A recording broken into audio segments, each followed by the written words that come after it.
Sama si Raja Batak bagi saya adalah bukan orang Batak pertama seperti orang dalam tafsir dalam pedalaman, tetapi adalah orang yang berdalihan Natulu sejak pertama kali.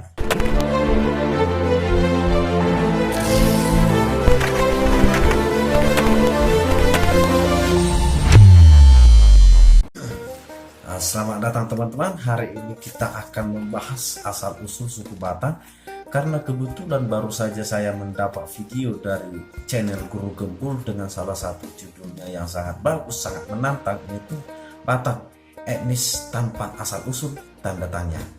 Secara keseluruhan saya sudah menonton video tersebut dari awal sampai akhir, dan saya harus akui apa yang dikatakan oleh Guru Gembul, data-data yang dia ambil adalah data-data yang benar.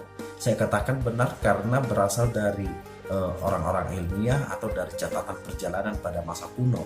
Tetapi satu hal yang mau saya sampaikan, data benar tidak menjadi perwakilan dari kebenaran. Itu yang pertama. Jadi meski dia sampaikan dari data-data yang benar, itu tidak menunjukkan bahwasannya apa yang disampaikannya adalah kebenaran dari Batak itu sendiri. Paling tidak ada beberapa catatan yang mungkin harus saya tanyakan kembali kepada beliau untuk menegaskan. Yang pertama adalah Batak dari mana berasal? Masalah pertama tentang orang Batak yang harus kita kaji itu adalah tentang asal-usul mereka. Dari mana orang-orang Batak itu berasal? Jadi kata si Guru Gembul, Batak adalah salah satu suku tanpa asal-usul yang jelas. Beliau mengatakan begitu, tapi pertanyaan saya adalah siapa sebenarnya suku di Indonesia ini, bahkan tidak hanya di Indonesia ini, di dunia ini yang asal-usulnya jelas? Saya pikir tidak ada dari kita yang mengetahui asal-usul dengan sangat jelas. Tentu arti asal-usul di sini adalah bukan siapa ayahku, siapa ibuku, tetapi arti asal-usul di sini adalah ke paling puncak. Kita sebenarnya secara agama menyederhanakannya Adam Hawa, tetapi siapa asal-usul yang jelas? Dalam hal ini sebenarnya kalau dikatakan Jawa asal-usulnya jelas, Batak pun asal-usulnya jelas. Tapi kalau disebut bahwasanya Jawa asal-usulnya tidak jelas, Batak pun hal yang sama, Batak asal-usulnya tidak jelas. Tetapi sebenarnya kita bisa menjelaskannya dengan sederhana bahwasanya Batak itu berasal dari sama rumpun yang ada di Nusantara, jadi Austronesia. Itu yang paling gampang.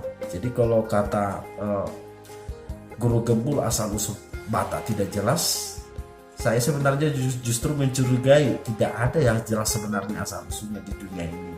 Tentu sekali lagi yang mau saya bilangkan adalah bahwasanya bukan siapa bapakku, siapa ibuku, bukan itu arti asal-usul di sini.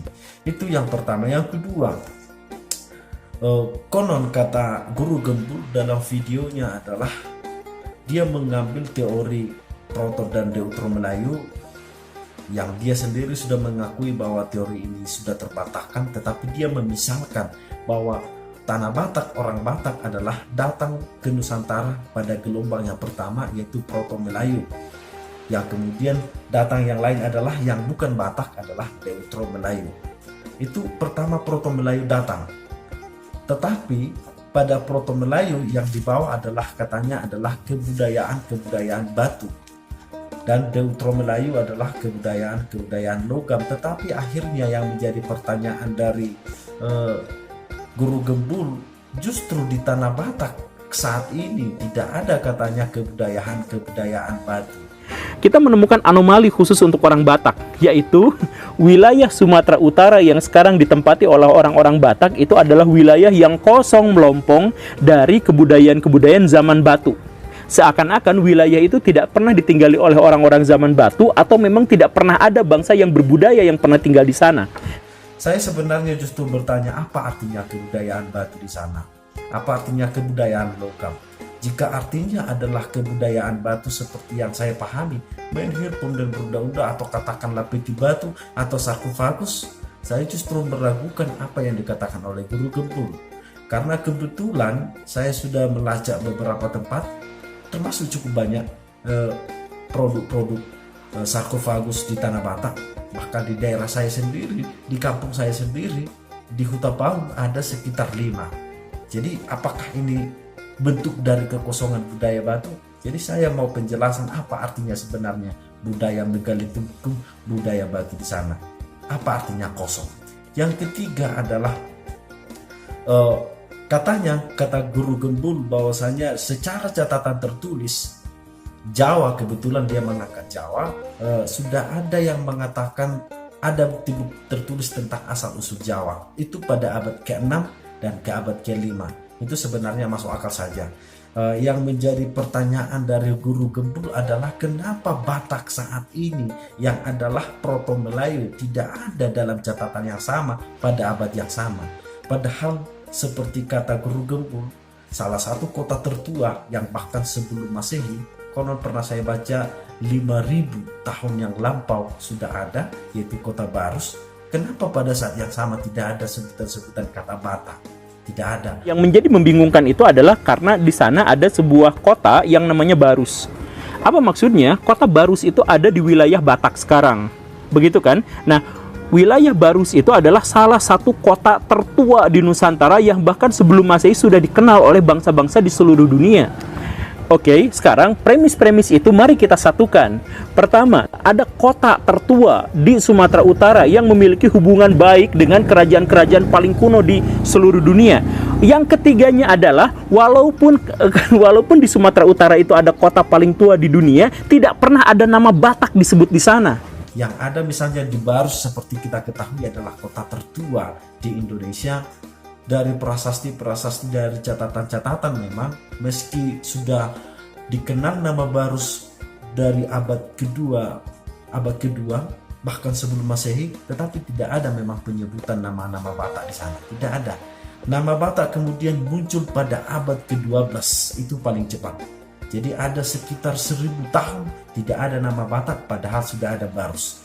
Barus adalah sebenarnya saat ini berasal di daerah Tanah Batak, di daerah Tapanuli Tengah tepatnya, berbatasan dengan kabupaten kami. Tetapi kenapa selama 1.000 tahun tidak ada nama Batak?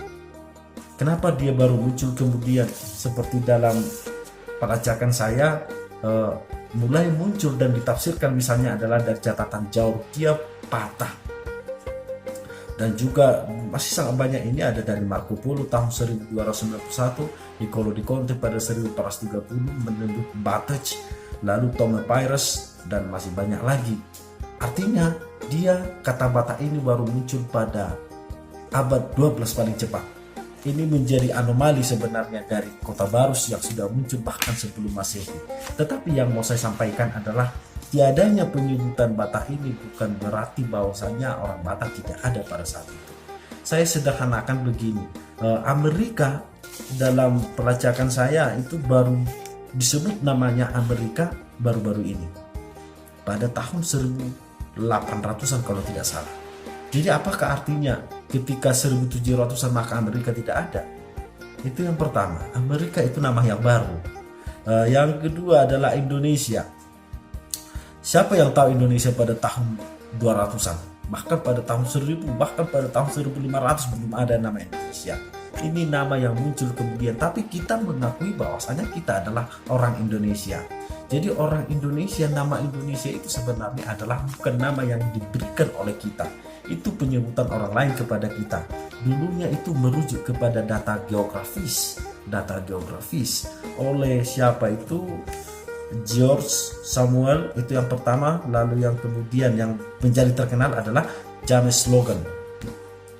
Nama Indonesia tidak ada pada tahun 1800 ke bawah.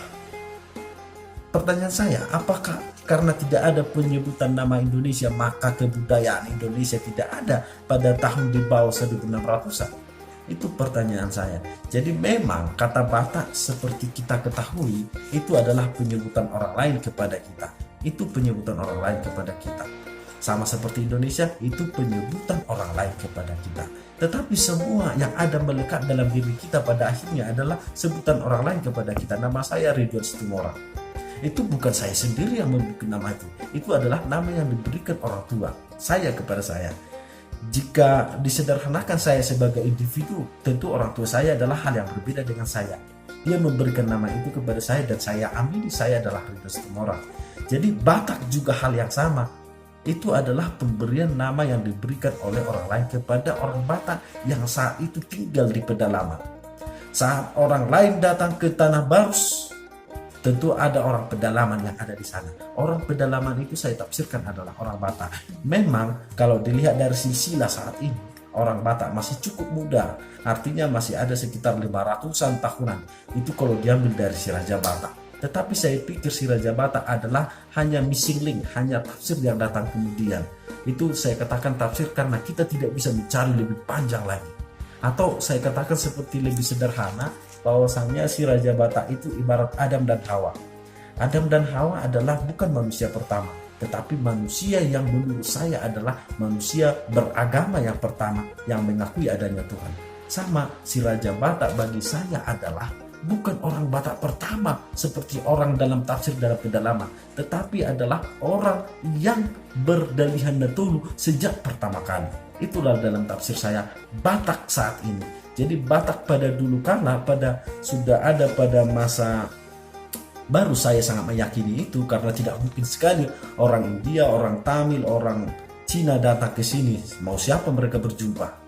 Pasti ada orang pedalaman. Orang pedalaman ini saya tafsirkan adalah orang Batak sebelum silsilah, sebelum Dalihan Natulu. Jadi begitu.